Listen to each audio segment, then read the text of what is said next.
Okay, so you're a high achiever, right? You got everything optimized, your schedule, your health, your work. But do you ever have that feeling, that kind of persistent mental fog, or maybe a low hum of anxiety that you just can't seem to shake no matter how much you accomplish? You've probably looked everywhere for the reason. But what if the answer is hiding in plain sight? Just let that sink in for a second. What if the problem isn't a lack of discipline, but a person you're not talking to anymore? I mean, really think about it. What if that silent grudge, that argument you never resolved, what if it's more than just, drama? What if it's a hidden drain on your focus, your creativity, your potential, like a ghost in your high performance machine? Right, so let's get into it. This is the hidden tax on you. And look, we're not just talking about feelings here. This is about a real, tangible cost. I want you to start thinking of unresolved conflict as a literal hidden tax on your most valuable resources. And trust me, you are paying it every single day. You know this feeling, right? Your mind is like a computer with way too many browser tabs open. It's such a perfect metaphor because it's so true. Every single one of those unresolved conflicts, it's a tab left open in your mind. It's just running in the background all the time, draining your mental battery, eating up your processing power, and slowing down literally everything else you're trying to do. So let's put a name to this. We're going to call it the unfinished business tax. It's the cognitive and emotional price you pay for keeping that open psychological loop with someone else. You're paying it daily with your focus, your creativity, and your peace of mind. And you know what else it does? It creates this integrity gap. That's the space between the person you want to be, someone who values connection and harmony, and what you're actually doing, which is avoiding the problem. That gap, that's where that constant low-grade stress lives. Okay, so how exactly are you paying this tax? Well, it usually shows up in three main ways. First up, there's rumination. You know this one. It's that broken record in your head, replaying arguments over and over and over. Then there's rehearsal. This is the little theater in your mind where you're constantly scripting out future conversations that, let's be honest, might never even happen. And finally, there's hypervigilance. This is your brain's little sentinel, always on guard, always scanning for a potential run-in with that person. It is absolutely exhausting. So the big question is, if the cost is so high, why on earth do we keep paying it? Well, the answer, in one word, is ego.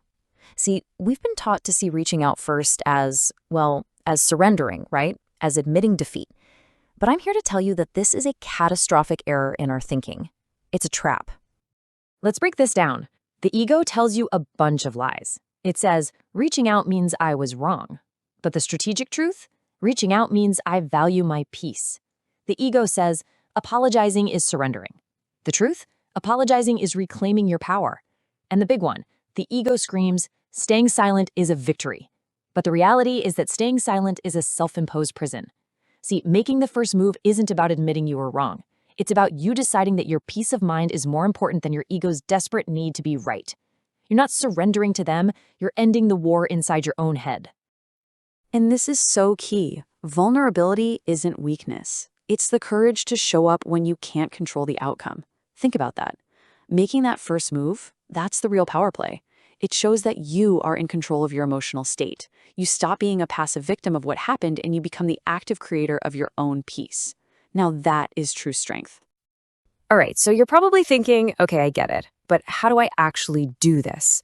We need more than just good intentions, right? We need a system. And this isn't some vague advice like just be the bigger person. No, this is a structured, actionable system, a protocol for people who value process and, more importantly, results. So here's the roadmap. It's called the Social Repair Protocol, and it has 4 clear stages. First, we have the triage assessment. This is where we figure out if a connection is even worth mending. Second, strategic preparation. This is about building your side of the bridge first. Third, the connection conversation itself, how to execute the repair with grace. And finally, number 4, living in repair, navigating what comes next. So let's dive into that first stage, triage, and the key tool you're going to need. Okay, check this out. This is the relationship ROI matrix. Think of it as your strategic command center for emotional energy. It's simple. On one axis, you have how much you value the relationship. On the other, how severe the conflict was.